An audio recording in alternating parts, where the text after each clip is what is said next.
नमस्कार मित्रांनो, मराठी बाय मनीषा या आपल्या युट्यूब चॅनलमध्ये आपणा सर्वांचे स्वागत. मित्रांनो, आजच्या भागामध्ये आपण इयत्ता 5वी ह्या वर्गातील मराठी विषयाचा पाठ क्रमांक 22 वाचूया लिहूया याचा अभ्यास करणार आहोत.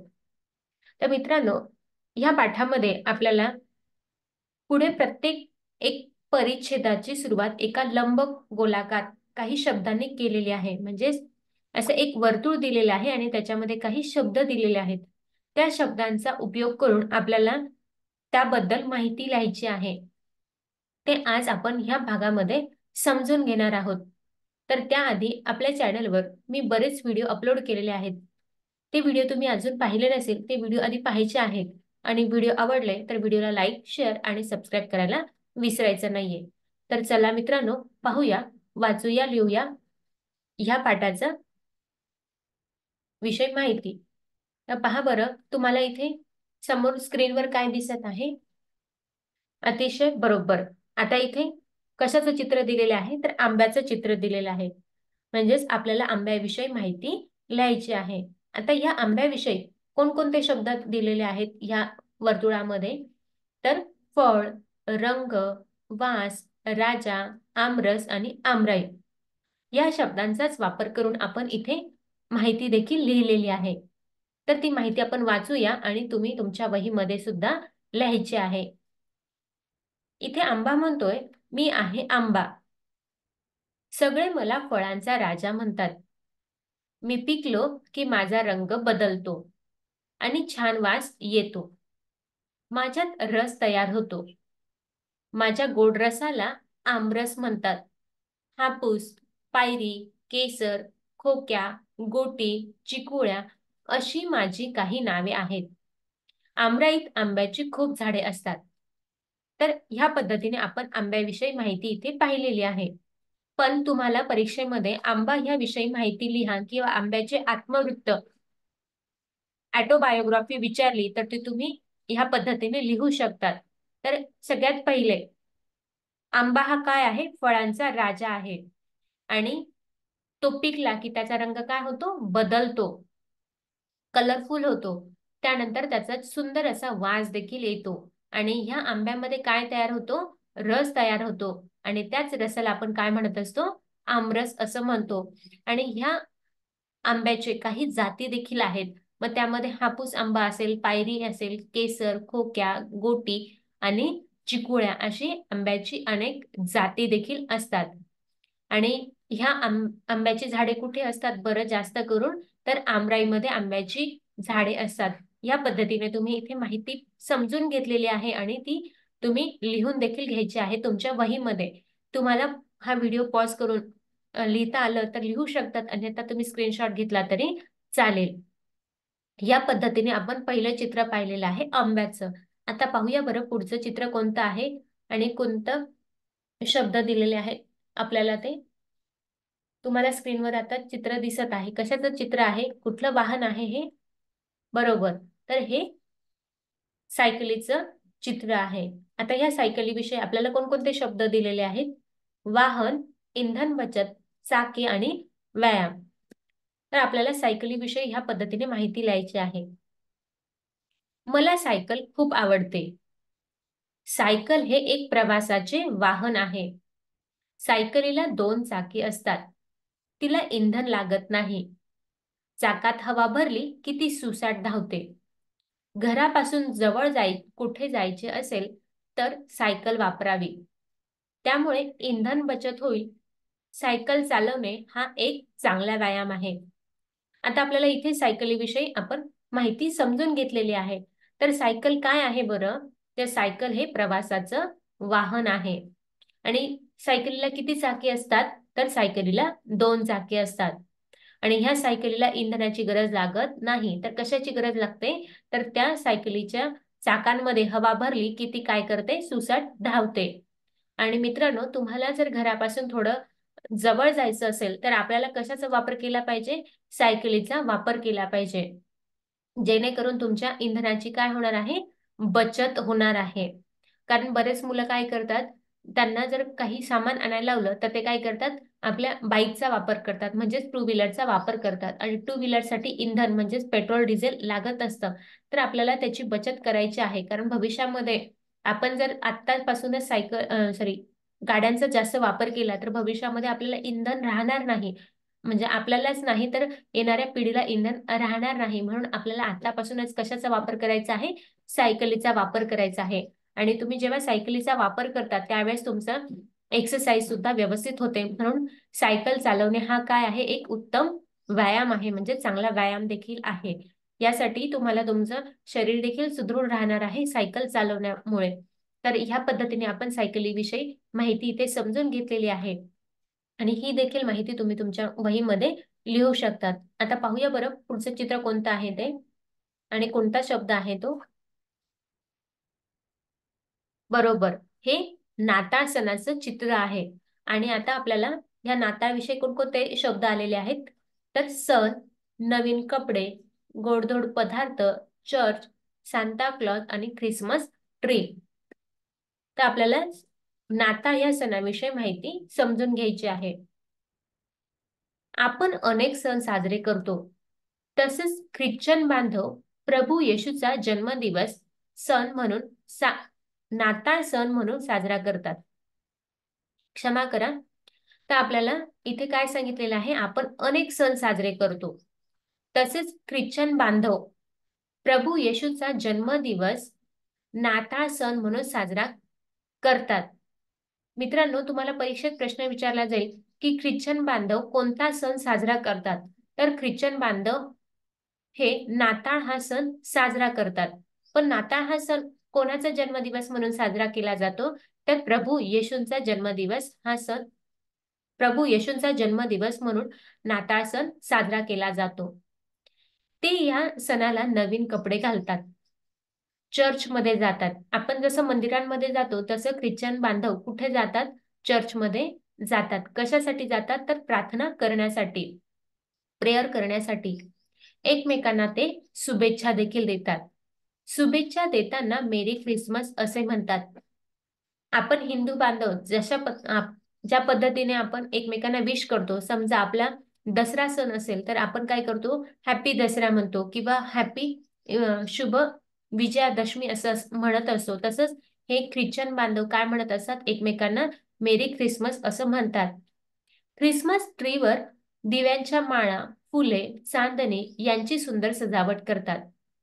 आपण जसं दिवाळी सण मोठ्या उत्साहात साजरा करत असतो, आपल्या घरावर आपण दिव्यांची माळ लावतो, म्हणजेच लाइटिंग लावतो. त्याचबरोबर घर फुलांनी सजवत असतो. पणत्यांनी सायंकाळी आपलं घर देखील आपण सजवत असतो. तसंच हे ख्रिश्चन बांधव त्यांचं ख्रिसमस ट्री असतं, म्हणजे एक झाड असतं. त्या झाडावरती दिव्यांच्या माळा लावल्या जातात. त्याचबरोबर फुले आणि चांदण्यांनी ते झाड काय केलं जातं? सजवलं जातं. आपल्या मनातील इच्छा सांता क्लॉज पूर्ण करतो असे मुलांना वाटते. आणि ह्या दिवशी सांता क्लॉज म्हणजेच त्यांचा गॉड काय करतो? येतो आणि तो आपल्याला आपल्या विश काय करत असतो? पूर्ण करतो असं लहान मुलांना वाटतं. या सणाच्या दिवशी घरात डोनट, केक यासारखे गोडधोड पदार्थ बनवले जातात. जसं आपण आपल्या सणांना पुरणपोळी बनवतो, त्याचबरोबर दिवाळी असेल तर शंकरपाळे, चिवडा, मिठाई वेगवेगळ्या पद्धतीच्या मिठाई आपण बनवतो. त्याच पद्धतीने हे लोक देखील डोनट, केक यासारखे गोडधोड पदार्थ बनवतात. त्याचबरोबर प्रभू येशूंच्या शिकवणीनुसार ते गोरगरिबांना वाटले देखील जातात. आणि ते गरीब जे पुअर मुलं असतील तर त्यांना काय केलं जातं? ते वाटलं देखील जातं. म्हणजेच त्यांनाही आनंदामध्ये सहभागी करून घेतले जाते. तर हा सण नुसता एकट्याचा नाही तर समाजामधील जे काही गोरगरीब लोक आहेत त्यांना देखील ते काय करत असतात? गोड पदार्थ वाटत असतात. म्हणजे त्यांना देखील आपल्या आनंदामध्ये सहभागी करून घेत असतात. या पद्धतीने नाताळ हा सण हे ख्रिश्चन बांधव साजरा करत असतात. आता आपण इथे नाताळ या सणाविषयी माहिती देखील पाहिलेली आहे आणि ख्रिश्चन बांधव कशा पद्धतीने ते नाताळ सण साजरा करतात हे देखील आपण आजच्या भागामध्ये समजून घेतलेलं आहे. आता पाहूया बरं पुढचं चित्र कोणतं आहे ते. बघा, तुम्हाला स्क्रीनवर कुठलं चित्र दिसत आहे? अतिशय बरोबर. तर हे माशाचं चित्र आहे. आता माशाविषयी आपल्याला कोणकोणते शब्द दिलेले आहेत? प्राणी, शेपूट, कीटक, खाणे, मानवाचे अन्न.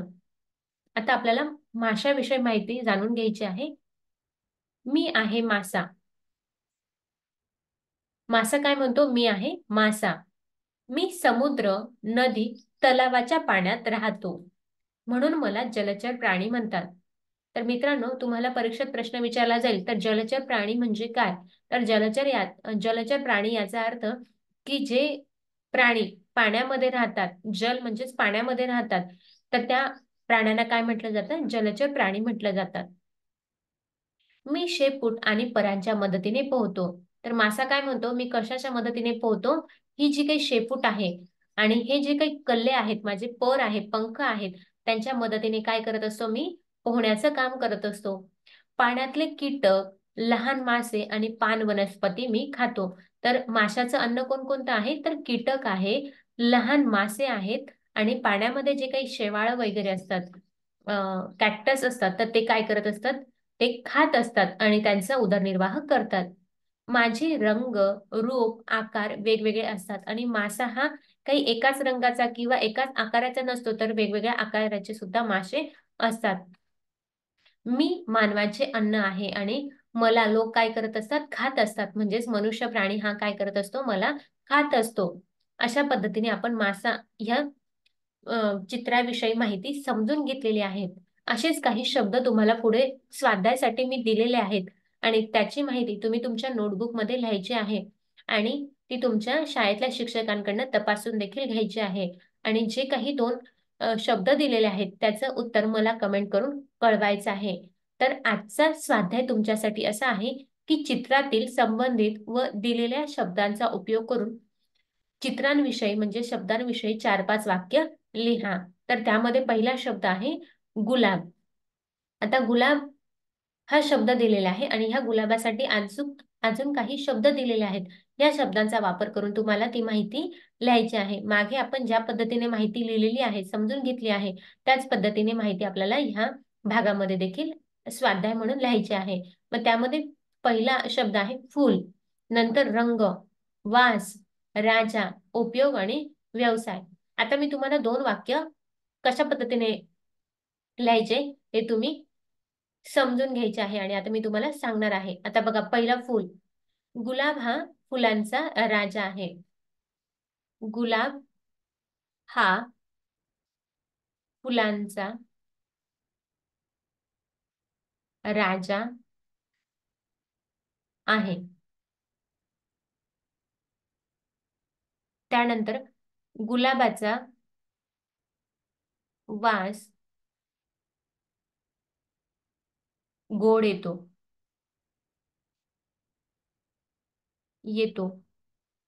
गुलाब वेगवेगळ्या रंगांचे असतात. गुलाब वेगवेगळ्या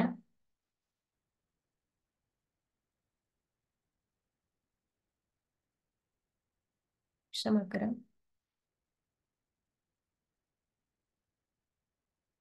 वेगवेगळ्या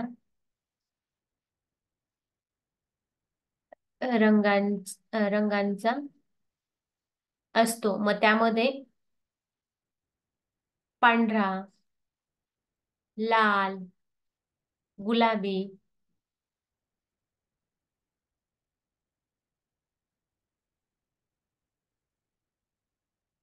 लाल ह्या पद्धतीने गुलाबाचे रंग असतात. अशा पद्धतीने तुम्हाला थोडक्यात माहिती लिहायची आहे. त्यानंतर पाहूया बरं पुढचा शब्द कोणता आहे तो. पुढचा शब्द आहे मोर. आता मोराविषयी देखील तुम्हाला माहिती लिहायची आहे. तर त्यामध्ये पक्षी, रंग, आवाज, पिसे, नाच आणि अन्न या शब्दांचा वापर करून तुम्हाला 4-5 वाक्य ह्या ठिकाणी लिहायचे आहे. आता तुम्ही इथे तर लिहू नाही शकत, पण तुम्ही तुमच्या नोटबुकमध्ये लिहून तुमच्या शिक्षकांकडनं ते चेक देखील करून घ्यायचे आहेत.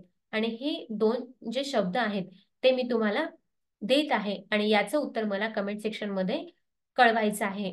तुम्ही जेव्हा हे उत्तर सांगतात त्यावेळेस मला लक्षात येतं की मी जे काही तुमच्यासाठी व्हिडिओ बनवते तर ते व्हिडिओ तुम्हाला व्यवस्थित समजत आहेत आणि तुम्हाला ते आत्मसात देखील होत आहे. यासाठी तुम्ही मला कमेंट करायला विसरायचं नाही. म्हणजे मी जेव्हा नवीन व्हिडिओ बनवते तर तेव्हा मला जरा मोटिवेशन मिळत असतं तुमच्या ह्या कमेंटमुळे.